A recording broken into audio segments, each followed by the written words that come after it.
Welcome to the second session of Ebenezer. Hallelujah. Praise the Lord Jesus. You see, at the heart of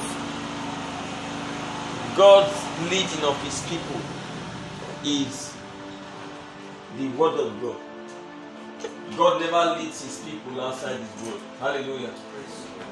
Glory to God. Hallelujah. And the successful journeys of men is according to the Word of God. The most risky life you can live is to live a life that is functioning on guesses. You just guess your life, you guess your plans, you guess events. Hallelujah. The most beautiful life you can live is a life that is ordered by the Word of God. Hallelujah. The essentiality and cruciality of God's Word in our lives is not something we should overemphasize. Glory to God. Hallelujah. That's the reason why we place premium on some kind of journeys into new months and new years. How you enter a new month matters a lot in how the month will turn out for you. The same way how you enter a new year matters a lot. Hallelujah. The man says, as you make your bed, so you shall lie on it. A year is too broad to enter carelessly. The same way, a year is too serious to enter carelessly. Whether on the part of the man of God you are under as a believer, or on the part of you as a believer. Glory to God. Hallelujah. I pity people when I see them, when I notice that they are not journeying according to the Word of God. How do you know you are failing? How do you know you are coming short? It's by the Word of God. The Word of God is not just God's plan for your life. The Word of God is a declaration of a target that God has set for you to accomplish. Hallelujah. Yes. You must begin to see God's Word beyond God's plan for your life to God's target for your life, to God's set goal for your life. If God says it's your month of triumph and you see your auntie dying, it means wake her up from the dead.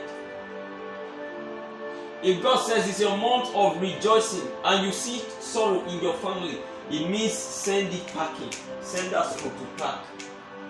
Hallelujah. It doesn't mean, start asking God, Lord God, but you said it's my month of rejoicing.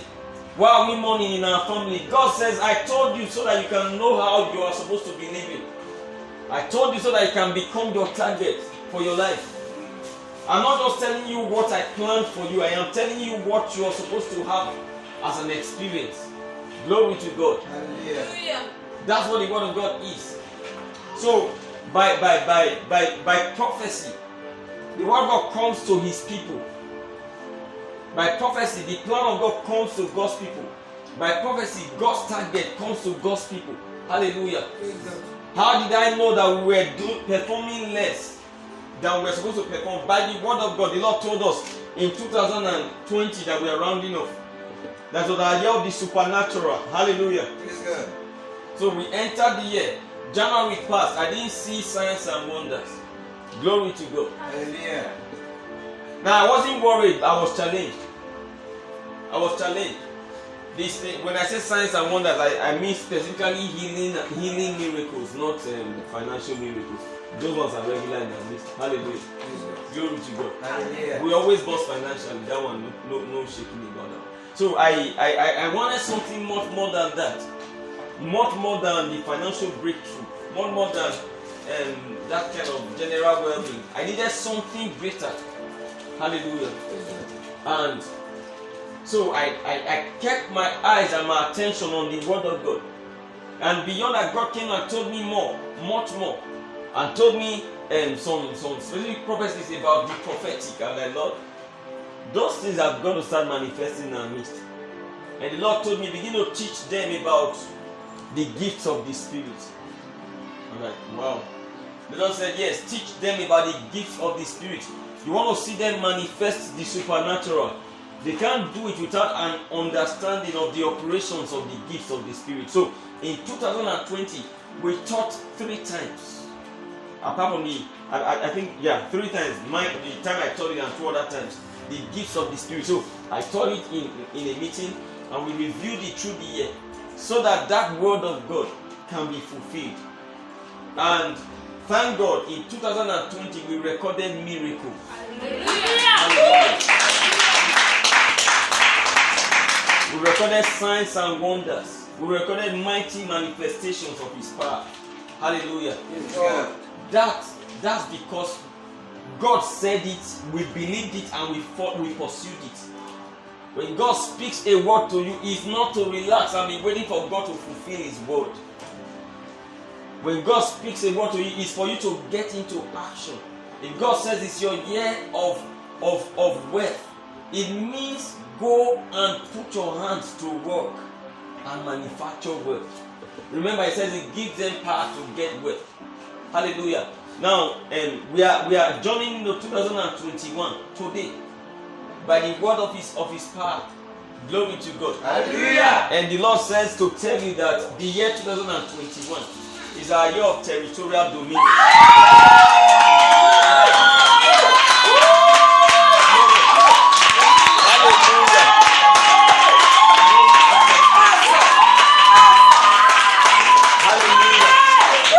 Yeah, it's our year of territorial dominion.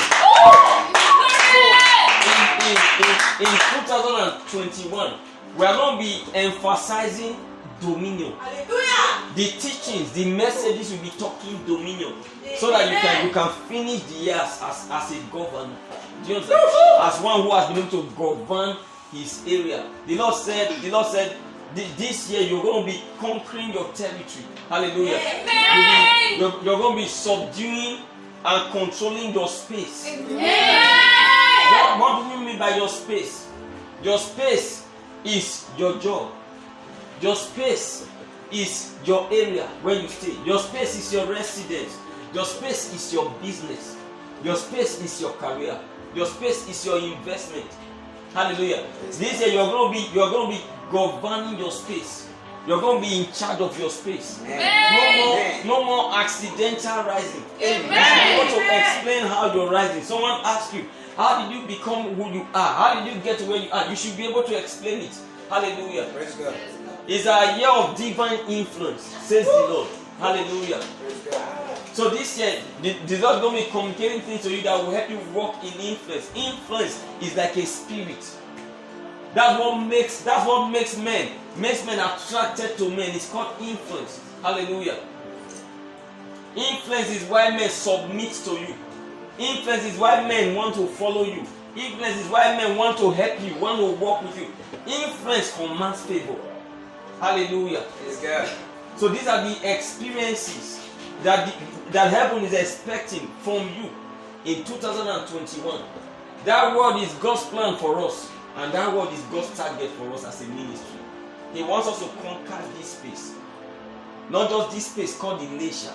It will begin with you conquering your space, conquering your job, conquering your finances. You've been having a hard time financially. In 2021, God wants to conquer your finances. Glory to God. Hallelujah. Sit down. Thank you, sir.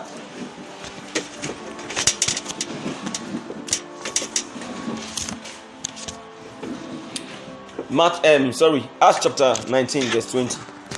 That's the central scripture for the year. Acts chapter 19. Hallelujah. Let's understand what this territorial dominion is about briefly. The Lord gave me this word since February 2020. The word for 2021. It came as early as February 2020. Hallelujah. We just kept it. That's why sometimes when I'm ministering, there are times I feel like releasing the word. I feel like declaring the word for 2021. Hallelujah. I just restrain myself. Glory to God. Hallelujah. Hallelujah. Praise God. All right, look at the book of Acts chapter 19. Are you there? Verse 20. Are you there? It's a simple verse. It's just simple. This is about dominion. Are you there? Yes, sir. Look at it. Read it. 1, 2, go. So mightily grew the word of God and prevailed. That's dominion. Hallelujah. So mightily grew the word of God and prevailed. Hallelujah. This year the word of God will so grow within you that we gain expression on the outside. That men will look at you and they will see God. That's the year 2021. They will see you and they will see God because of the express representation, manifestation of the word of his power. Hallelujah. So the follow-up word is by the word of his power. So it's our year of territorial dominion by the word of his power. Hallelujah. Yeah. Glory to God. Alright, let's join it. That's how we declared the word last year and things started happening. As when we were declaring that word, we were in our small church in Ibala Road. That small place. That's what we declared the word for. In Ibala Road. These events that we're having today here happened there. And it was as if we're not doing anything serious. And the Lord said it was our year of the supernatural. Glory to God. Then as that word came, this place came. As that word came, other things followed. As that word came, chapters started. Hallelujah. Glory to God. Hallelujah. That's how we got to where we are. According to the word of his power. As that word came, signs and wonders entered the ministry. As that word came, mighty works began to happen. As that word came, we entered YouTube. As that word came, like that. If you want to measure what we have been able to become in 2020, we will not be able to have the service. Glory to God. Hallelujah. Look at those doors.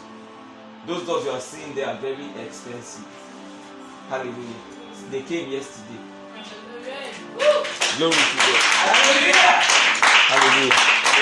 Hallelujah. The building you're seeing behind them started in around September. It's completed. Glory to God. Now this year 2020, I'm now calling it this year because we have entered already. Yes, yeah. This year 2021, apart from the things that will be happening in your life, a lot will be happening in the church too. Hallelujah. This structure will no longer be seen. When we are rounding up 2021, they won't be seeing it. Hallelujah. Yes, they won't be seeing it. Everywhere will be covered by the main building. The main boat, the 1,000 capacity auditorium. Hallelujah, to be standing. Who are those to do it? They are not even here yet. You will soon see them. Let's enter 2021. Hallelujah. They are coming home. They are coming home. When we were declaring the word for 2020, Sister Sandra was not even there. Look at that. The one who led praise just now. Stand up. She wasn't even there. She only came to meet the word called the supernatural. Hallelujah. Sit down. Clap for Jesus.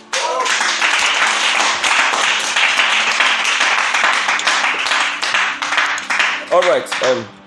Matthew chapter 13, verse 33. Matthew 13, 33. Are you there?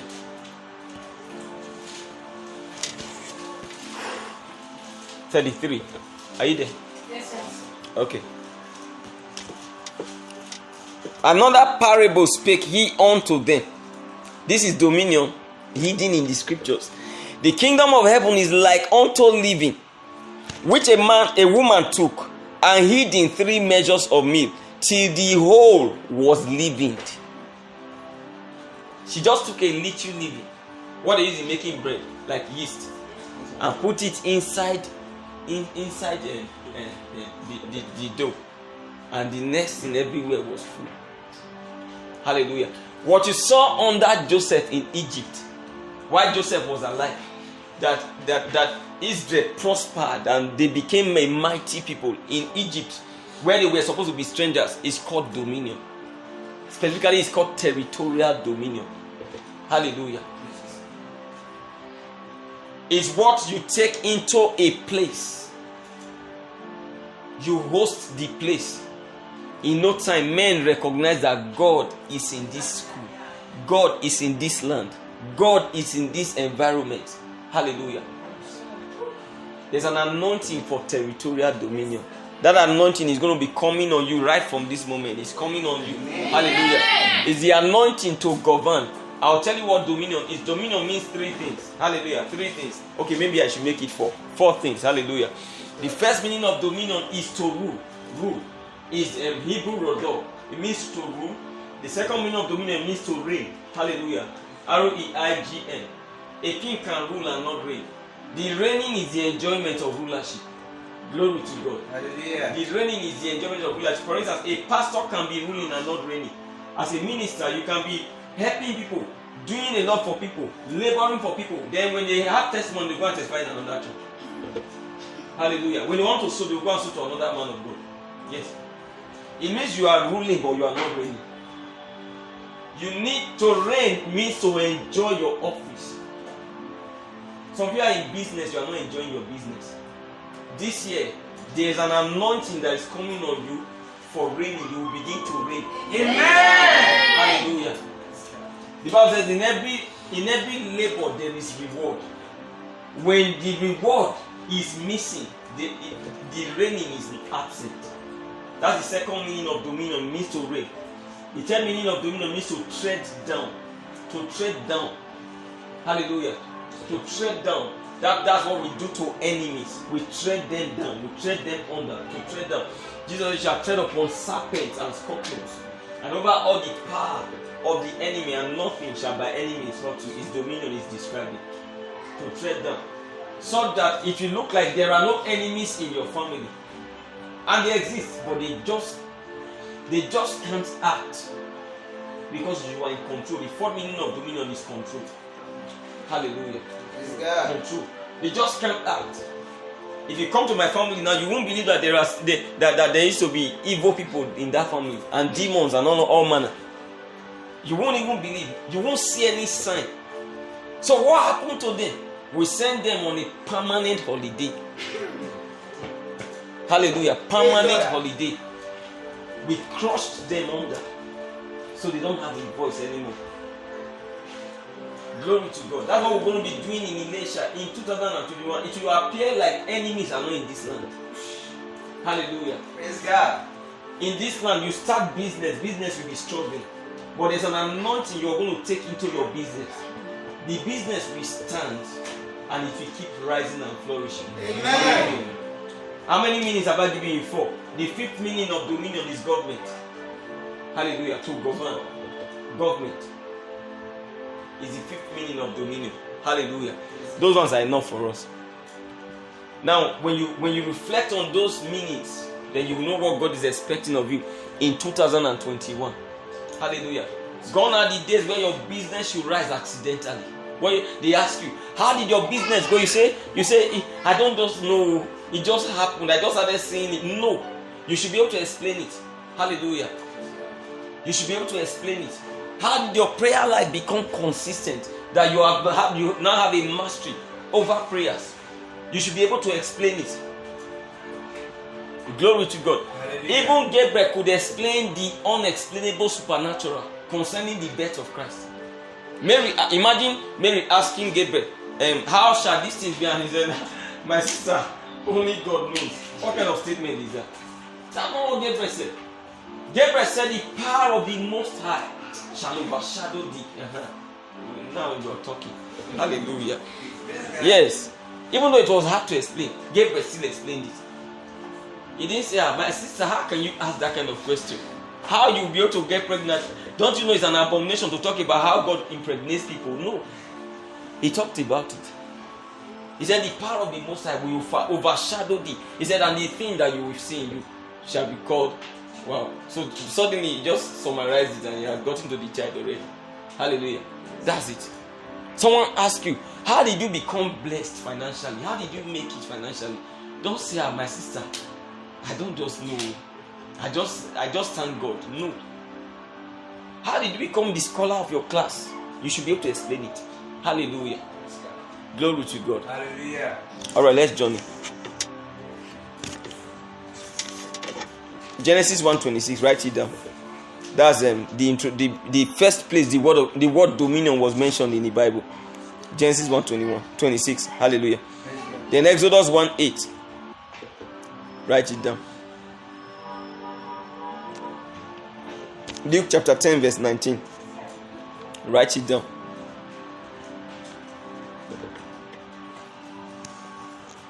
What is dominion?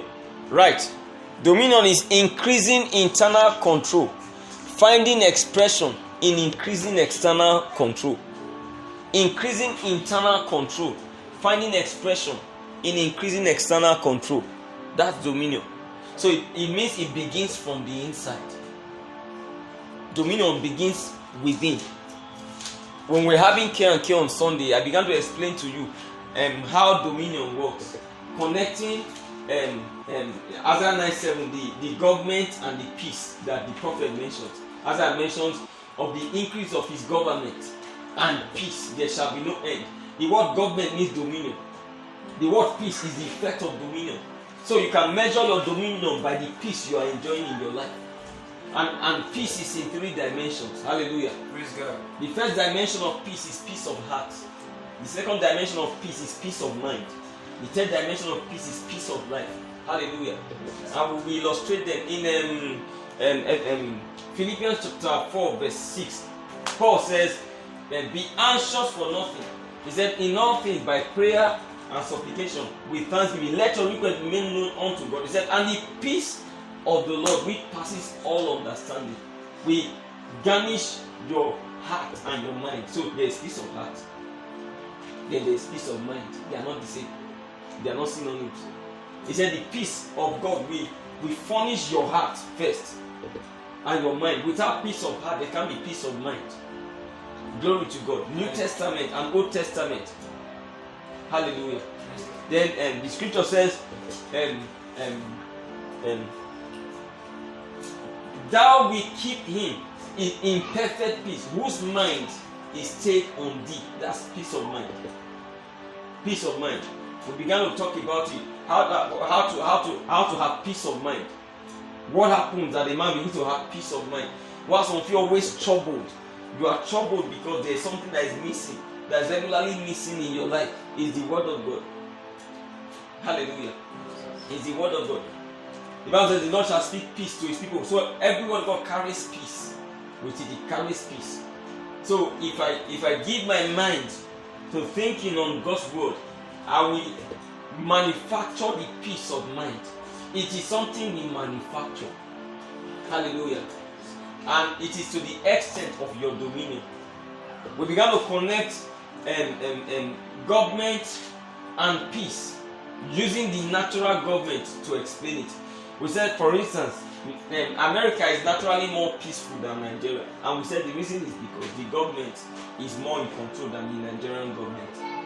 So we said that anywhere the government is in control, the peace is higher. Anywhere the government is in lesser control, the peace is lower. Hallelujah. That's the reason why in Abuja, the peace you find in Abuja is much more than the peace you find in some other parts of Nigeria. Same Nigeria. Why is Abuja not in uproar? Because that's the place that's the federal capital. That's where you find the president. That place is in absolute control. That riot they did all over Nigeria, in Abuja it was easily subdued. Because that place has a lot of power in control. Hallelujah. Have you noticed that no matter how much riot people do in a territory, in a place, nobody riots at the government house successfully. The only riot you can do at the government house is far away from the house, and it's called peaceful demonstration. Anything more than that is dead bodies you will find. Hallelujah. Have you also noticed that it has never happened that the president of a country had an accident and died in an accident? Now the question is why? Don't they drive cars? They move around. Why don't they? We have never even heard that a president died in a plane crash before, and planes have crashed all over the world. Through history, why don't the planes of presidents crash? Have you wondered why? It's because of the government over the whole affair. So there is a lot of peace that characterizes their journey. Have you also noticed that most presidents live very long? Hallelujah. Have you noticed it? That they live very long. You will wish that they are dead, but they don't die. Why? Because there is a relation between your lifespan and your peace. Your lifespan and the government over your life. Hallelujah. You can extend your days by the government you have over your life. Hallelujah. Your days can be longer. Long life is not just a prayer point. It's the effect of dominion. Glory to God. Hallelujah. Now, we talked about peace of life also. The Bible tells us how that one day Solomon ascended the throne of his father, David. I'm trying to speed up because I have a lot to cover and we just have one session left. Glory to God. And the last session is party. So I don't really have time anymore. So I want to use this space to try and cover what I want to cover. And I still have a meeting with all the women in the house today. Hallelujah. Yes. That meeting is very important. It will help you in your marriage. Glory to God. Hallelujah. Now, Solomon said, I have ascended the throne of my father. He was writing to Hiram, the king, who was to supply wood to him. He said, God has given me peace on every side. He didn't say God has given me peace of mind. He said peace on my side, every side. He just saw that there is no evil occurrent. No evil occurrent. In the days of Solomon, there were no wars. In the days of Solomon, battle was not possible. We never read that Solomon fought any battle. How did this happen? It's called peace of life. God can give a man peace on every side. That peace on every side is the final bus stop of dominion. Hallelujah. So every dominion begins in your heart. It spreads to your mind. Then it spreads to your finances, your health, your marriage, your business, everything around you. When everything around you is in total control, like the Bible says in Genesis chapter 24 verse 1, it said, and God had blessed Abraham in all things. It is called total dominion. Hallelujah. That's what dominion is about. Dominion is about self-control. But I wrote some things down. Right. What is dominion? 1, self-control. Financial control, spiritual control is dominion.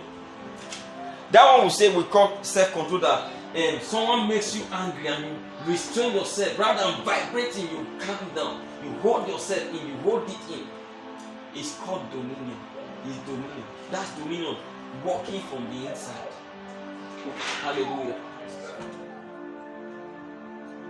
That is if you are someone that has temper. Not everybody needs to have dominion over their temper. Some people don't have temper naturally, but some have temper naturally. So one area someone who has temper needs to conquer is his temper. Hallelujah.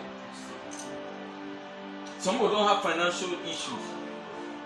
They came from homes where daddy, mommy, they made it financially big. So they don't need financial dominion. They are already in dominion financially. So the area that Christ offers you help, like he says, come unto me, all you that labor and are heavy laden, and I will give you rest. The area of rest you need in Christ is the area you don't have rest in Christ. Some people come to Christ with some rest already established in their lives. Hallelujah. Some people come to Christ with some rest already in place in their lives. Like Paul told Timothy to charge them that are rich in this world. He wasn't teaching them how that for your sake he became poor, that you through his poverty might be rich. That was not the message that Paul was telling Timothy to tell those that were rich in his church and in his region. The message was that they should learn to distribute. Did you hear that? Not that for their sake Christ became poor. That's not a message for them, because they already had financial dominion. So they didn't need to know the side of Christ that made us rich. Hallelujah. Glory to God. Hallelujah. So which areas of your life do you need dominion?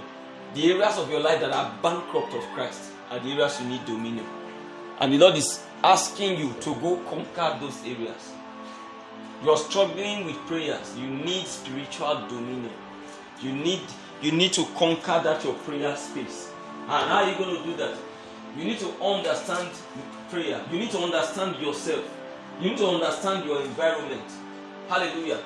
You stay in a house where they watch film. They watch film till around 11 o'clock and your own devotion time, or rather your own prayer time is 11 o'clock. That's not a wise one. Hallelujah.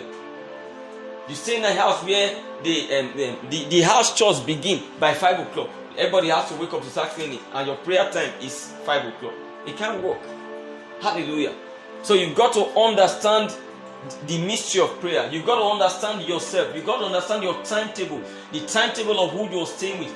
There's a difference between someone who stays alone and someone who stays with a sister, a brother, a nephew, a niece, or a pastor. They're not the same. When you're staying with someone, the person's timetable, especially if the person is the one hosting you, the person's timetable becomes your timetable. Hallelujah. So you will need to understand the person's routine to form your own timetable. You can't expect to be staying with a pastor, for instance, and you have your own timetable. You'll be surprised that when you want to pray is when he's sending you on an errand. Hallelujah. When you want to pray is when he's expecting you to start cleaning up. Glory to God. So what should you do under such circumstances? You should learn to know when he goes into the room and when he comes out from the room. Most ministers have a predictable timetable. Hallelujah.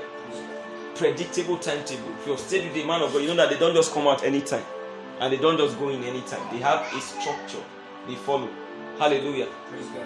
So you would have noticed that he goes into his room around 11. And he comes out around 5. Okay. So it means that your own prayer time must be slot into when he is not outside. You cannot expect that he is already out and you hear sound in the kitchen or you're trying to pick something and you are still praying. That would be foolishness. You're not wise. Hallelujah. Same thing with when you are staying with an auntie. It will be foolishness. You are hearing the sound of the kitchen already. Maybe she wants to prepare food for the children. You are supposed to get up and go and assist her. That's when you are praying. You are kabashing. Before you know, you start having issues staying with her. Hallelujah. She will complain very soon because as far as she's concerned, it's disrespect. She will see that disrespect. Then before you know it, if you are not wise, you start saying that the devil is after your prayer life. No, it's not the devil. You don't understand how to have a prayer life. Hallelujah. Having a prayer life has to do with understanding prayer, then understanding your space, understanding who you're staying with, understanding the timetables that operate around your territory. Hallelujah. Like for instance, I noticed in the house I was staying before, I noticed that once it's 5 o'clock, they start this Muslim morning cry, and it disturbs me a lot. I don't just like it. So you can't expect me to wake up by 5 to pray. So what I was doing was that when it's 5, that's when I'm through with my prayers. Hallelujah. So when they start saying Allahu Akbar, I'm already done. I'm done. So it's not disturbing me at all. Hallelujah.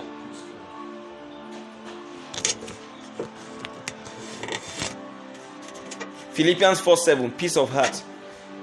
Isaiah 26:3, peace of mind. 1 Kings 5:1-4, peace of life. Hallelujah. Now when you put the three together for a man who is experiencing the 3 levels of peace manifest in his life, in his experiences, captured in his experiences, it is called great peace. So the Bible says in Psalm 116, hallelujah, Psalm 116 verse 165, it said, great peace have those that love thy law, and nothing shall offend thee. Nothing shall offend thee. That's the plan God has for us in 2021. God doesn't want anything to offend you.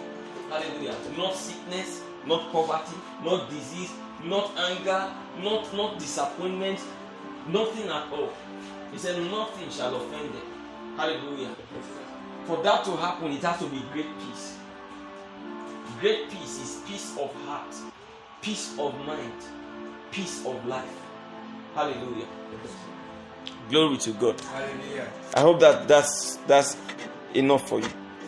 Then you'd have noticed that in the scriptures, Jesus is called the Prince of Peace. Do you know why he's called the Prince of Peace? You read in Isaiah chapter 9 verse 7, it says, he shall be called Wonderful Counselor, the Prince of Peace.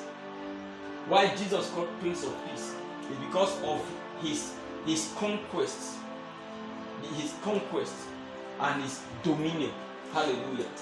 So he has been able to master dominion Because of his mastery of dominion, he is called the Prince of Peace. When you read about Christ, even to the end time, the battle of Armageddon, you find that he's not a gentleman as we picture him. The picture they draw of Jesus Christ is that of a very quiet gentleman who does that kind of, you see them like this. He's not a gentleman. Jesus Christ is not a gentleman at all. Go and read about him in the scriptures. He's a man of war. So that name, Prince of Peace, doesn't mean gentleman. It means a man who has entered into rest because of dominion, conquest of his territory. Hallelujah. That's what he's expecting us to do. Conquer your territory, so that the witches and wizards in your village will stop sending messengers to your life. Conquer the strong man in your house, so that the witches and the wizards in your village should leave you alone in peace. Conquer your spiritual environment, so that your parents should stop disturbing you about your going to church. Hallelujah. Because the reason why some of you are still having parental contention till now is because you've not conquered the spiritual space. Hallelujah. You don't need to conquer it. So you are still having a hard time convincing them about what you belong to and where you belong. Glory to God. Hallelujah. Hallelujah. Praise God. We'll leave dominion there. I want to talk to you about 7 strategies for influence and soul winning. Hallelujah. Praise God. It's a year of influence, divine influence. 2021. It's a year of divine influence. 7 strategies for influence and soul winning. Now listen, influence has nothing to do with church. So this message is not only church relevant. We're going to be teaching it in a way that it should be applicable to the things you are doing, to your life, different faculties of your life. Hallelujah. Alright, there are 7 strategies for influence and soul winning. In other words, strategies for winning people over to your side. The devil knows about these strategies and is using them very well. He's using them very well. Number 1 is the strategy of care and kindness. What the devil does is that he pretends them. They are not real with him, but he uses them. Can you remember when Peter, when Peter, knowing that the Lord will soon be dying, and the Lord has always been talking about his death, Peter comes, and the devil takes advantage of Peter's heart and uses that strategy of care and kindness to talk to the Lord. The devil talking to the Lord. You know what the devil told the Lord? He said, it shall not be your portion. It won't come to pass. You will not die but live. Don't say it again, Lord. You're scaring us. Are you seeing that? It was the strategy of care and kindness. And Jesus, being a prophet, quickly understood who was talking and said, "Get thee behind me, Satan." Hallelujah. The second strategy of influence and soul winning is the strategy of outward appearance. The strategy of outward appearance. The third strategy, the strategy of knowledge and gifts. The fourth strategy, the strategy of conviction and confidence. The fifth strategy, the strategy of sociability, communication and fellowship. The sixth strategy, the strategy of giving and gifts. Giving and gifts. The seventh strategy, the strategy of the secret place. These are the 7 strategies for influence, for soul winning. Hallelujah. You see, you will not be able to keep most of your business contacts or clients if you don't know how to show care and kindness. Beyond the job you are doing, beyond the service you are rendering, you must genuinely be concerned about those who patronize you. If you want to keep them, people are not stupid. They can easily perceive someone who cares about them. Hallelujah. Beyond the service, the job you just did, there should be a team selling of that job with your care and kindness. It holds people like you. It does not only hold them in church to be members, it holds them in business to be repeat return clients. Hallelujah. When you come to my business premises, if you spend only 1 hour with me and you see how I relate with my clients, you will know why they keep coming back. It's not a mystery, it's a strategy. Hallelujah. So stop seeing them just like general virtues. See them as strategies. They are strategies for ministry, strategy for business. Hallelujah. Why is it that you don't have converts? You don't have souls. People don't come to your unit.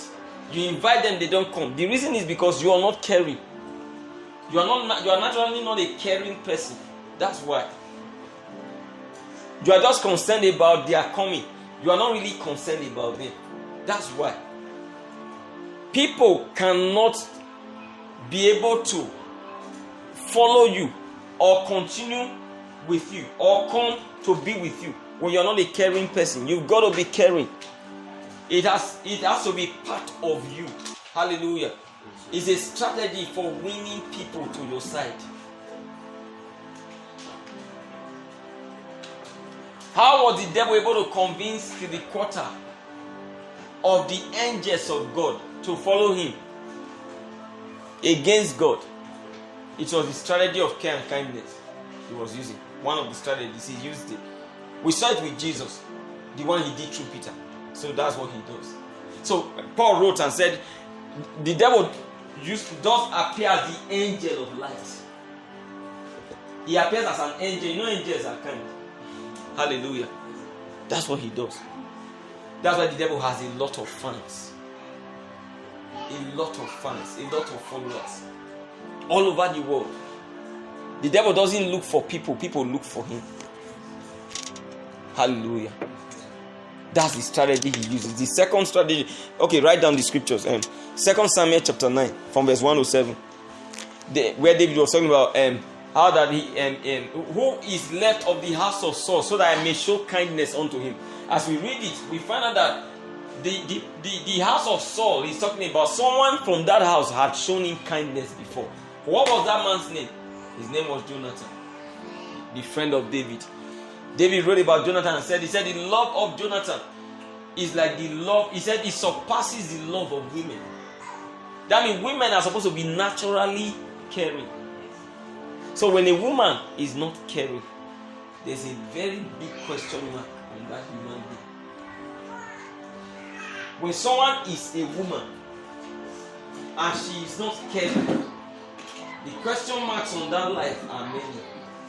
Hallelujah. What does it mean to be caring?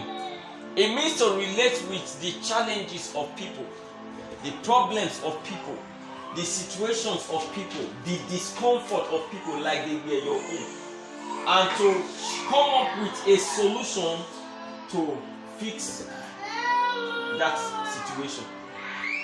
That's what it means to be caring. Being caring is not to say, hey, yeah, when someone tells you about something bad that has happened. Being caring is not to be chatting with somebody regularly. That doesn't mean you are caring. Being caring is not to ask somebody, have you eaten today? Have you eaten this morning? Have you eaten yesterday? Have you eaten tomorrow? That doesn't mean you are caring. To be caring is to relate with people's challenges with a consciousness of helping them fix the challenges. That's what it means to be caring. Care must go beyond concern to solution. Care must go beyond concern to what? To solution. Yes. I'm feeling headache is what you heard the person say. Don't just say, sorry. You see, that's concern. Sorry is concern. If you pray for the person or you get the person paracetamol, it's called solution. That's what it means to be caring. Hallelujah. The next. The strategy of outward appearance. Okay, please write down other scriptures. Luke chapter 10, 30 to 35. Matthew 5:16, Matthew 16:22 to 23. The second strategy for influence and soul winning. You need it for your business, you need it for your career. You need to be elected the class rep of your class. These strategies, yes, if you like it so much. You need to be the president of your institution, of your school. The second strategy is the strategy of outward appearance. How you appear. How you look. It's very important. It affects who you attract. It affects who you keep. It is no respecter of persons. The person on whose account God mentioned outward appearance. It's God that mentioned outward appearance. The person was a prophet, and he was carried away by outward appearance. And not just any prophet, Prophet Samuel, a man of God by all standards, mighty man of the spirit, saw Eliab, a man with nice beard, nice look, nice height, and carried the horn of oil to anoint him king into the office of Israel. God says, stop. God said, don't anoint him. That means Eliab looked like a king. Hallelujah. There are people in your class who you know, when it's time for electing the class rep, there are people who will never come. Even if they mention 30 slots, they won't come on the 30th slot. Because of the way they look. They are not well dressed. They don't have a good carriage. They don't look mannerly. The people who you see electing as class rep, you will find out that they are caring. They are kind of concerned about everybody somehow. The second you notice about them is that they are always looking well dressed. So you see, the lecturer says, who is going to be our course rep? Then you hear them calling Taiwo. 7 people call Taiwo at the same time. And they are not calling Shegun. Why are they not calling Shegun? Shegun's lips, there's always spit here that refuses to go inside his mouth. Hallelujah. Why are they not calling Patricia? Patricia's hair is always looking like who just finished frying garlic. Glory to God. That's why. So the same way, they are not interested in calling her for course rep. That same way that if she invites them to her fellowship, they will not like to come. She doesn't look attractive. If the person, that Taiwo they nominated for course rep, she will invite them to even his association, some of them will follow him there. And it's not even church. They will follow him there. Why do some of you not have customers patronizing you? Because you don't look good enough. You are not looking attractive. You are always looking weird. You are always looking unkempt. You are always looking scattered. So they don't see why they should come. Most of my clients are big men around in Indonesia. Hallelujah. They were not always big men. Before I don't even have any of such in my list. Now there are many in my list. Very many. Doctor, engineer, they will call my number. Like a nurse came to give me a phone yesterday. They're like, Dr. Source wants to speak with you. I'm like, oh, which doctor? I'm like, that doctor. That owns our doctor. Like, yes, okay, let me have the phone. And we talked. That was the first time we spoke on phone. Hallelujah. Now, how did I get there? I deliberately, consciously started dressing nice to the office. And I turned my business premises to office. Hallelujah. I turned it to an office rather than it being a shop. I transformed it from shop to office. So I started attracting office people. Glory to God. There's a lady that came for one of our services on Harvest of Praise, the last Harvest of Praise we had here. She was sitting there. She came to my office one day for a job that I did for her. And since then, I think that is Margaret or Sabera, I don't know who, gave her a flyer. You gave her a flyer.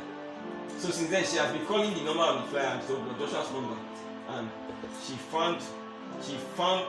traced the church here. First, the flyer is very cute. So if you see the flyer, you will want to know where the church is. Hallelujah. It's called outward appearance. It's called outward appearance. Why are we doing this? Is it that we have money to waste? No. The place we have built, is a 5-star church. 5-star. It's called Outward Appearance. It is worth it. When we are done, come and see the crowd we will pull in the nation. In this land. Then you will know that people like to go to church. It's not that the churches they see around are not good enough. That's why. That's why you don't see them feeling like going to church. Hallelujah. It will be AC tight. Not because we want to waste money. Hallelujah. Because outward appearance is one of the soul winning strategies for winning souls without preaching to them. Why do people go to Catholic church? Most of them is outward appearance. Hallelujah. First, it looks big and majestic and like wow. So you look around, you're looking for church to attend. You look at that church, it's like poetry. You look at the other one, it's like poetry. You look at the other one, that one looks like where they will be doing rituals. Then you see the other one, it looks big and looks nice. You look at the name, they wrote GLT on it. Like, okay, I'll worship with them on Sunday. Let me check out that church. What are you looking at? Let me tell you, most of our choice of church is outward appearance. You see the signboard, you see the flyer. The flyer is not fine. Naturally, you have already lost interest. The flyer color is one color. And the way they used to do church several years ago, one color. Blue. Where the pastor's eye is two. One is on top.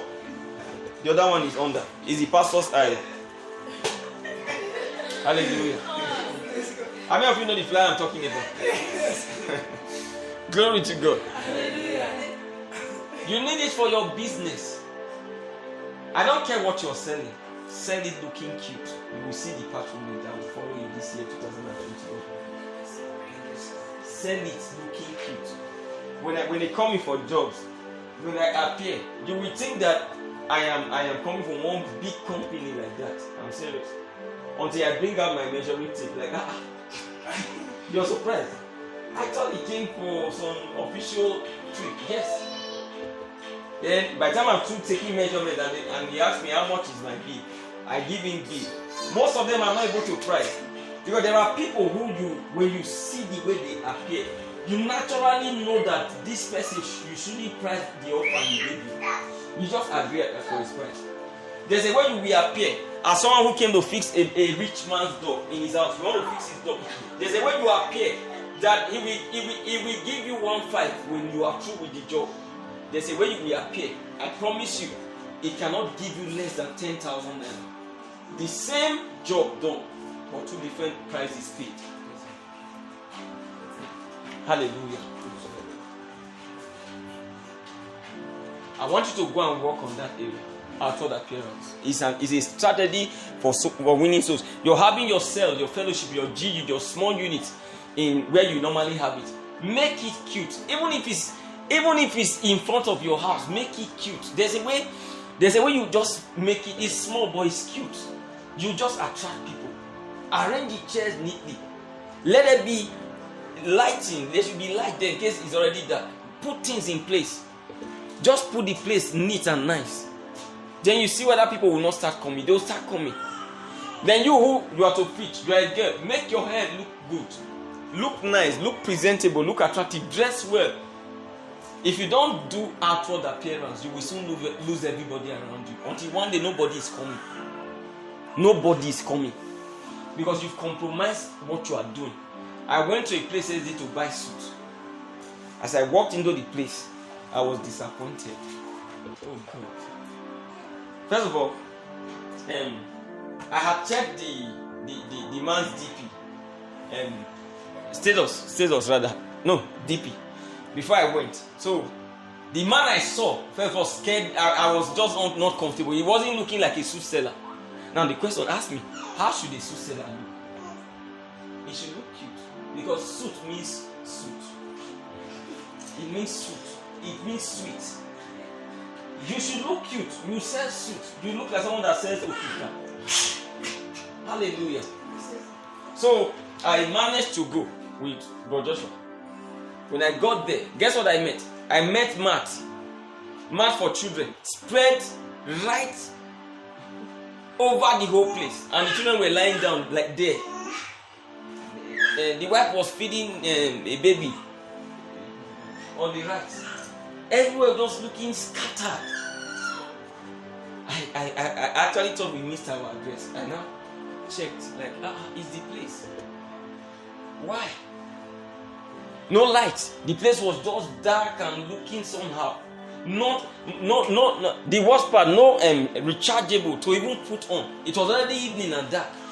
Then I called the man on phone. He said he's coming, that he will be there soon. So when he came, I was expecting that when he comes, like Igbo guys do, if you enter an Igbo man's boutique, even if there's no light, as soon as you are entering, he's striking the gem so that you can feel the place, because he knows that we add at least 1,000 naira extra to his money.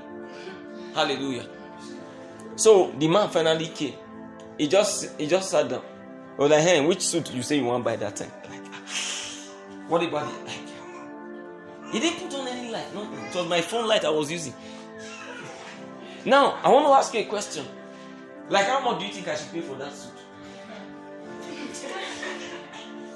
The moment you drop the value of your outward appearance, your bride price as a woman drops.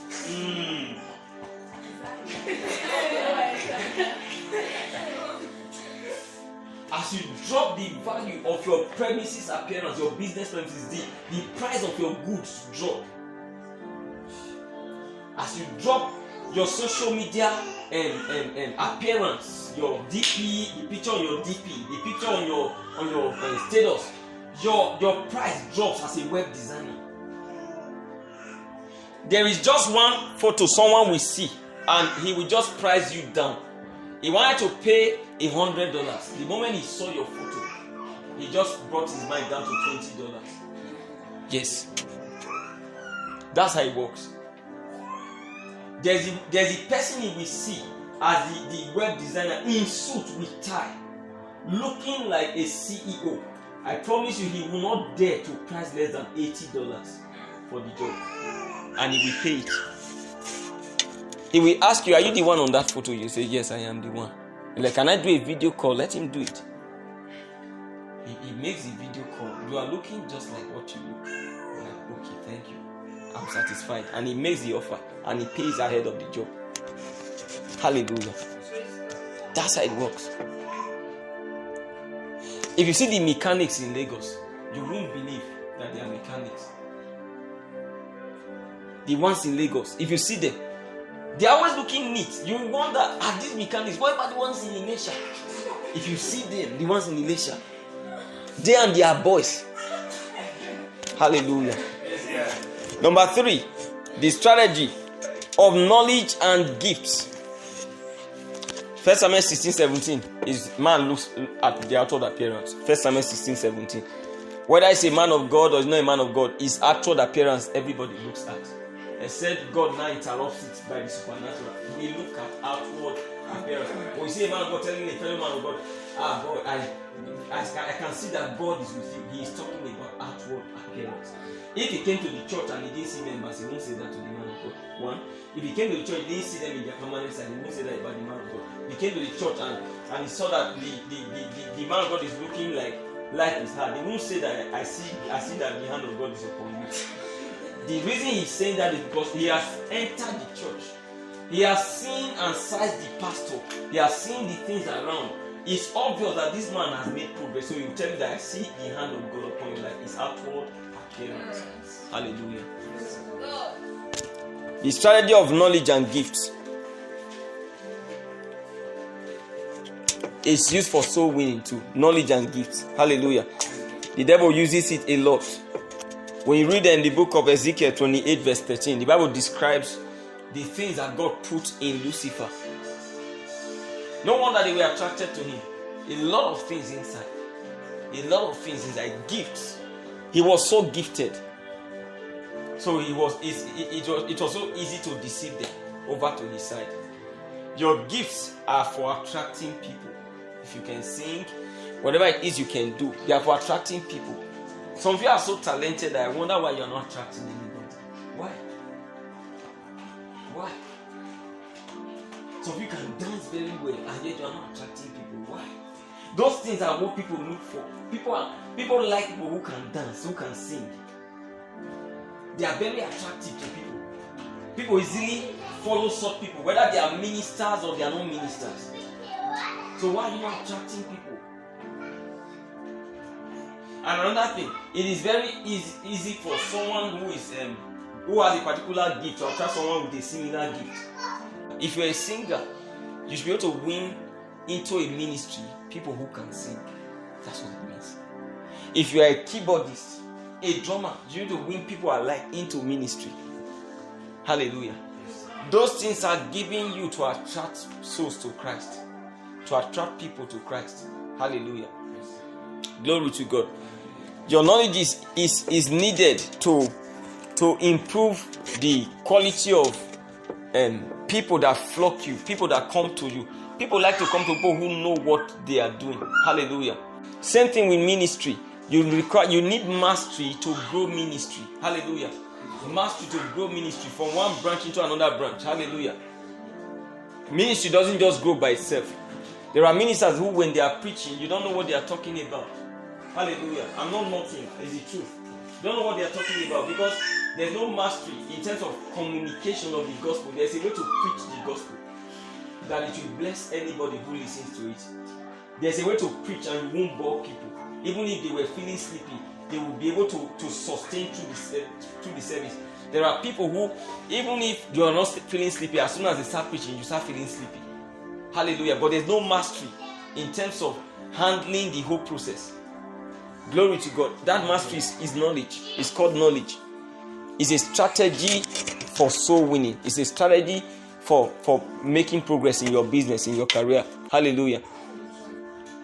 Why should you be having F, C, D as grades in your course you're studying? Hallelujah. Because you are not showing a lot of commitment to knowledge in that field. There is no field you're studying that is too difficult to study. The difficulty you suffer in the field is because of your degree of ignorance of that field. Hallelujah. And you don't even have to like a field to do well in it. Even if you don't like a field, you can still do well in it. So if you find yourself struggling with a course you're studying, it's because you are not giving enough time to research, to study, to learn. Hallelujah. Are you seeing the first strategy of soul winning? Please write down Daniel chapter 1 verse 17. Daniel was one man that had gifts and knowledge. Hallelujah. And it helped him. He said three kings in his time. 3 kings. They were patronizing him and none was sacking him. Why? Because of his knowledge. Hallelujah. What about Joseph? The same thing. When Joseph was through advising Pharaoh asked him, so what are we going to do concerning the 7 years of famine? How are we going to handle it? Joseph said, look among your people in your kingdom and pick a man that is discreet and wise. And Pharaoh said, I don't think there's any other man except you that I'm seeing right now. You are discreet and you are wise. Handle it. And Joseph handled it well. And the economy boosted for 7 years. How did Joseph handle it? Knowledge. A lot of knowledge of the economy. Hallelujah. If you don't want your family to starve, if you don't want your family to go hungry, if you don't want to be hungry this 2021, you need to increase your knowledge of what you are doing, your knowledge of the economy, your knowledge of life, and your life will be easier for you. Hallelujah. Some of the things you are accomplishing in 1 year, you can actually accomplish them next year in 1 month. Some of the deeds you did this year for the whole year, you can get them done in 2 weeks. 2 weeks. When your knowledge increases, the speed of your arrival increases. Have you not noticed that people who know how to drive very well, they arrive faster than those who don't know how to drive? Hallelujah. Have you also noticed that people who know how to drive very well, they don't spend much time in the hold-up? Or have you not noticed it? That the time you spend in a hold-up as a driver is tied to your level of ignorance of the road and how to co-drive with other drivers. Hallelujah. So it's not the hold-up that determines when you arrive. It's your mastery of driving that determines when you arrive. Sometimes you are with a bike man inside the hold-up. You see another bike man come, pass, and he's gone. Then you look at the one carrying you like, Oga, wait in the afternoon now. He's just there struggling, as if the road is so tight. Hallelujah. The fourth strategy, the strategy of conviction and confidence. Acts 26, Paul is our figure here, is our character here, is our example here, our illustration. Hallelujah. You see, many times we want to sell to people what we are not convinced about. Whether it's a career you are selling, or a business you are selling, or a product you are selling, or a service you are selling, or it's your church you are selling. As long as you are not convinced, nobody will buy it. Hallelujah. You need to be convinced. When Paul stood before Agrippa and told him the things he said to him concerning the vision Jesus showed him, concerning how that he was not disobedient to the heavenly vision, concerning how he expected Agrippa to even become a Christian like him, except for his bonds, it was conviction. Paul once told some folks, he said, I am not only ready to be bound, I am ready to die. Hallelujah. Why is it so easy to talk some people out of what they are doing? Because they are not convinced. Conviction is a result of not just knowledge of what you are doing, a result of spiritual understanding. Understanding is the root of conviction. Understanding. Hallelujah. There are people who, when they come around you and they talk about psychology, you feel like leaving medicine to go and study psychology. Some people can convince you about CROK, ordinary CROK, Christian religious knowledge, as a course. So in the event, someone paid school fees to go and study that kind of course. Hallelujah. There are people who can convince you to leave your engineering to go and study CROK. You will marvel how they will present it. Why are they presenting it that way? Because they are convinced. When he tells you all the opportunities that are available for it, you'll be amazed. Hallelujah. Before you know it, you want to do it. The same course. Hallelujah. There are some elder brothers and sisters that have a very strong influence. So strong that he studied law. All his siblings start studying law because of him. There are people who don't have that kind of influence. Influence and conviction, they go hand in hand. If you are not convinced about what you are doing, nobody will do it with you. Why are some of you having a hard time bringing people to church, inviting souls to church? Because you are not convinced. You are doing like a part-time member. So how do you want them to follow you to that church? Who will follow someone to a church if he knows the person who is going there is not sure of himself or herself? Nobody. Hallelujah. You are acting like someone that will soon leave. Someone that is still watching the ground. You are not convinced. Have you not seen fowls? When they move to a new area, when you buy a fowl in a place and you travel with it to another place, when the fowl gets there, it stands with one leg. That's what it does. First, trying to understand the place. Hallelujah. Why is it standing with one leg? Because it's not sure. Maybe we are just sojourning. We'll soon leave. Hallelujah. It's when you finally put it inside the cage. From the next day, you start trying to understand the place. Hallelujah. The sixth strategy and fifth strategy of influence and soul winning. The strategy of sociability, communication, and fellowship. Proverbs 18:24 says, a man that has friends must show himself friendly. Hallelujah. A man that has friends must show himself friendly. Glory to God. Hallelujah. You cannot expect to have clients, contacts, people patronizing you when you are not a people person. You are not a people person. You are always moody. You are always frowning your face. You are always in a corner. You are always alone. You are always isolating yourself. You don't have friends. So how are you going to have contact? How are you going to have patronage? Hallelujah. Because many times the patronage you get comes from recommendations of people. Someone tells someone about someone that knows you. That's how it works. Someone said that the more the people you know, the more he said the easier your life becomes. Yeah, that statement it has some level of correctness, though I have not vetted it wholly. Hallelujah. He said the more the people you know, the more, he said the easier your life becomes. The easier your life becomes. Some of us don't just relate at all. We don't associate at all. Nothing. Now that doesn't mean relate anyhow, like some do, carelessly. You must understand that there's a difference between friendship and relationship. Not every relationship should be friendship. Hallelujah. Business needs the relationship. You may not need the friendship, but your business needs the relationship. So what you do is that you create relationships and not friendships. Relationships, not friendships. So have people who you relate with. People you are in touch with. There's nothing personal about what people share, except business. Hallelujah. That way your contact is spreading. But yet, you are not just opening your door to every Tom, Dick and Harry. Glory to God. The same thing with ministry. The same thing with souls. You're going to see that it is much easier to invite people that you're familiar with than to invite strangers, total strangers. And it is much easier for people who knows you to follow you to a church than for total strangers to do. A total stranger may suspect the church, but the person who knows you will not suspect the church because he knows you. So he will come. And when he comes, he will feel at home because you are there. Hallelujah. Some of us have a lot of contacts that are not beneficial to us.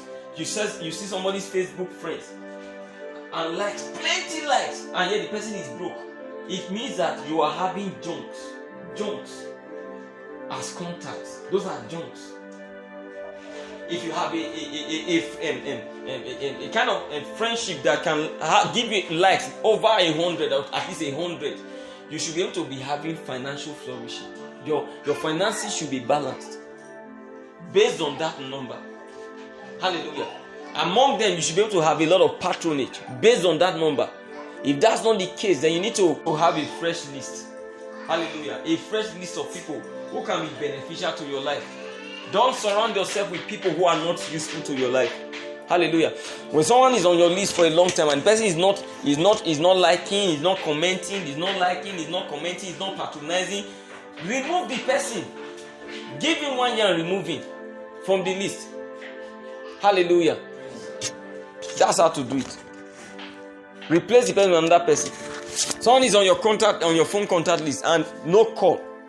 2 years, no call. No SMS. No Merry Christmas. He doesn't even view your status. You post status, he doesn't even check it. Remove him from your list. Except maybe the person is a workman whom you think you will need one day, no problem. Or someone you think you will need to call one day, no problem. But if it's not any of those, some of us even see names that we are wondering, which name is this? When did I save it? How did I save it? Delete it. You are seeing Timothy C. Timothy C. You are wondering, who is this Timothy guy? The way it's even saved, it doesn't even look like you are the one who typed it. Delete it. Hallelujah. The sixth strategy for influence and soul winning is the strategy of giving and gifts. The strategy of giving and gifts. The Bible says in Proverbs chapter 19 verse 6, it said, everyone is friend to he that giveth gifts. One way to win people to your side is to give gifts. And the devil is very good at using it. It's one of his strongest strategies. That's why when he came to the Christ in Luke chapter 4, he said, I will give you all the powers over the kingdoms. He said, because it's delivered unto me, I will give you gifts. He said, just bow to me. Hallelujah. So you must understand this strategy and you must be wise about it. Hallelujah. It is very easy to be carried away by someone who gives gifts. Glory to God. Hallelujah. And it is very easy to carry people away by giving them gifts. Did you hear what I said? Many females interpret love as gifts. So if you have a young man who is very smart with working on the minds of females, he will be giving gifts. You give this one, you give that gift, you give that gift, and her heart is done. Hallelujah. Gift doesn't always mean love. Hallelujah. Doesn't always mean love. Of course, every love gives, but not every gift is love. Glory to God.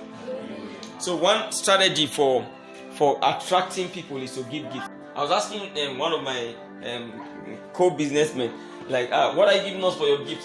He was telling me that he used to give me discount. That he can't give me gift to that. He's giving me discount. That's not wise. That's the Yoruba spirit of business. Hallelujah. That's the Yoruba spirit. The Igbos will give you gifts. They will give you gifts. You go to an Igbo man shop. The ones who are really into business, they will go and buy drink, mineral, and give you. And the money for the mineral is inside the money you will pay. That's what they do. That you see their business booming, flourishing. You see them, they'll play carols in, like it's Christmas. They'll put things in their shop, play carols. Everywhere is looking nice and looking inviting. The Yoruba business people won't do that. They'll just stay in their shop waiting for people to patronize them. Nothing to attract people there. Nothing. They are not just in vogue in business. So I'm coming here to sell some things to you in business. You've got to do it differently this year. Hallelujah. You've got to do it differently. Go back and do it differently. You need gifts to attract people. You need, when you see people saying 20% off, those are gifts. They are gifts. They are for attracting people to your business. And most times, what they call Black Friday, let me just tell you the truth. That Black Friday that Jumia does, Konga and the rest sellers, is a scam. They'll tell you they write 96,000 and strike it and I write 50,000. It's a lie. But the moment you see it, you want to just buy it. Many times, the items they discount genuinely are the old stock they've had.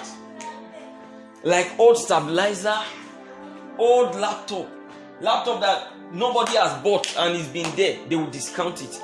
They won't discount what they just bought. So they tell you former price, blender, they write 53,000 and new price they write 18,000. It's a lie. Except the blender has been there, they won't do it. So you see, on Black Friday, people are patronizing. They are buying things. You are buying it at the very rate. Are they stupid? Okay, so you want them to buy it at 20,000 and sell it at 18,000? It's not possible now. They will sell it at the rate of the new economy. That's what they are doing. But they will tell you it's Black Friday. Hallelujah. That one we bought yesterday that they were saying 5,000 off. They are just deceiving themselves. Deceiving because of this Igbo man. Which kind of 5,000 off? Nothing off. Nothing. I know. Yes, they said we should take. They said it's awful. Then when the cabman brought it home, they said we should pay the cabman from inside the off. So how is it now off? Hallelujah. Please sit down. All right. You will need it for soul winning. That giving of gifts. We will need it. We will apply it to even at the central level. We are still working on our first timers and what to be presented, but we'll come up with something. The reason why we have not done that since last year is because there are first timers that they are always first timers in every church. Scam first timers. So that strategy I don't really fancy it for first timers, but we'll start doing it soon. Not because you will stay or you will not stay. It will just be our own way of appreciating that you came to our church for the first time. So we'll see what we can do. Maybe we'll be giving them a drink. Because these material things are not even fancy. We'll work it out. Hallelujah. Alright, welcome. Then the last strategy, it's please write that of gifts, write down Luke 4:5-6 also. The strategy of the secret place. Hallelujah. The strategy of the secret place. You see, no matter all the externals you do for church growth, for your business to grow, there is the strategy of the secret place. Hallelujah. That's the place of miracles, signs, and wonders. You need to have an understanding and a commitment of and to the secret place. Hallelujah. You need to have a prayer life. You need to have the patience to spend time with God.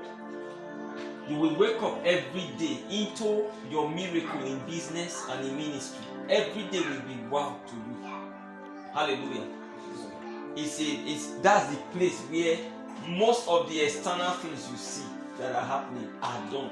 Some people marvel at how you are making progress. They think that it is just your hard work. No, it's not hard work. It's the secret place. Hallelujah. What's the secret place?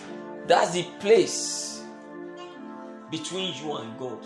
That's your life with God. Your private life with God is the secret place. Your private life with God is the secret place. Psalm 91 verse 1 says, "He that dwelleth in the secret place of the Most High shall abide under the shadow of the Almighty." What does it mean by the shadow of the Almighty? Talking about the covering of God, the watch of the Lord. Hallelujah. He will watch over your business. He will watch over your ministry. He will watch over you and yours. Hallelujah. You want to walk in the supernatural. You want to manifest signs and wonders. You need to be addicted to the secret place. You want to lay hand on the sick and the sick recover. You need to be an addict of the secret place. You need to know how to spend time with God. Don't get too busy with life to lose touch of that place. If you lose touch of that place, you start losing touch of the physical, of the external. Hallelujah. That's how it works. You start noticing that suddenly people are just changing their mind about you. People are changing their heart condition about you. People are disappointing you. Their deeds are failing. Someone planned that he will do something with you and the person has changed his mind. That begins to happen when a man is losing touch with God. Hallelujah. When you are in touch with God, there are no disappointments. Men follow through with their word when you have a touch with God. They will promise and they will back their promise with action. He said you should see him by tomorrow by 12. Then you went there by 12, he has traveled. Those kind of accidentals are because you have neglected the secret place. When you leave that place, you will be broke. When you leave that place, you will be struggling. When you leave that place, life will be hard. When you leave that place, business will be hard. When you leave that place, career will be a struggle. When you leave that place, you'll be having a lot of mistakes happening in your life. When you leave that place, you start guessing your life. You start making decisions from your head. Before you know it, you will suffer a lot of losses. And there are losses that when you suffer them, to recover from them is very crucial. Hallelujah. Glory to God. That's where I'll end it here. Right, Mark chapter 1 verse 35-37. He said he went to pray, and in the morning they came and said, all men seek for thee. All men seek for thee. Hallelujah.